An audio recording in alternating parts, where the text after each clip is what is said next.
সুন্দর একটা নৌকা বানাইয়া সেই নৌকাতে পাল তুলিয়া যাব আমি ওই বঙ্গোপসাগর পারি দিয়া।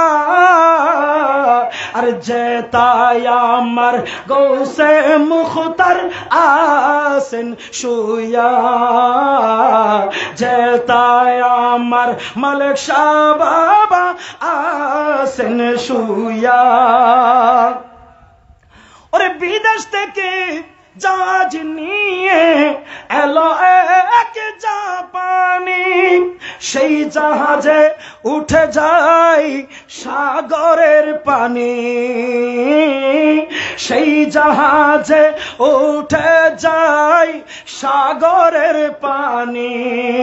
যখন জাহাজ সাগরে যাচ্ছে ডুবিয়া, জাহাজিওয়ালা কেন্দে বলে আশেপাশে নাই কি কোনো আল্লাহর আউলিয়া। মালিক শাহ বাবা নিজ হুজরা থেকে ডাক দিলেন খাদেম হালুকে, আরে ফুল গাছ টানতে বলল রশি দিয়া, আর ওই দিকে জাহাজ কানা যায় উঠিয়া। চিৎকার দিয়ে বলুন না মারহাবা।